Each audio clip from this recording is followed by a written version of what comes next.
Bonjour my friends, I'm Frankie and welcome to Club Foodie. During the months of September and October, I like to visit local orchards to get my apples. I have so many dishes that I use them in, from savory to sweet. There's one dish though that I always have in my fridge, and it is applesauce. In today's episode, I'll show you how to make my homemade applesauce. It's not only very tasty, it's also extremely simple to make. To find out the uses and substitutes for applesauce, read my blog. So my friends, let's get cooking! Before starting the recipe, we'll sterilize our jars and our lids. If you need more info on it, check How to Do Home Canning video or click on the top right corner. Alright, so let's start by prepping our apples, but let me tell you something first. I love kitchen gadgets, and this one is very cool. If you can get this apple peeler, it works like a charm, and of course I couldn't resist to demonstrate it for you. It peels, slices, and cores. Look at this. Awesome! The only thing you have to do is cut the pieces in half and, of course, wash it after you're done with it. Okay, enough with the infomercial.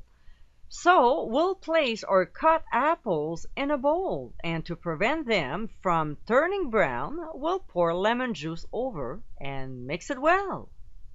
Now, in a saucepan over medium heat, we'll add apple juice and bring to a simmer. When it does, we'll add the apples, reduce heat to medium-low, and cook for 20 minutes, stirring occasionally. 10 minutes before the end, we'll cover it, and when the cooking time is over, we'll check if the apples are soft. And mine were exactly where I want them to be. So we'll remove the mixture from the heat and mash it. You can either use a potato masher, a blender, a food processor, or like me, an immersion blender. Now we'll process until very smooth. Now we'll taste it, and if it needs some sugar like mine did, we'll add half a teaspoon of brown sugar at a time, or until sweet enough.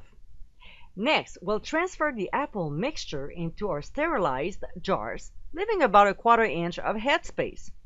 Then using our gauge, we'll slide it around between the mixture and the glass. If you spill some sauce around the rim, wipe it off. Then we'll use our magnetic wand to get the lid from the hot water. We'll wipe off any water before placing the lid on the jar. Tighten the screw band so it's closed properly, but don't over tighten it. So now we'll use the jar lifter and place jars in the hot water bath for 15 minutes. And when it's done, we'll carefully remove the jars with the lifter and place them away from any draft. When the lids pop, then you know they're sealed. Place the jars in a cool, dark place until needed. Et voila! This is our homemade applesauce. It is easy to make, and you can have fresh applesauce anytime you want. Why buy it when you can control what goes in it?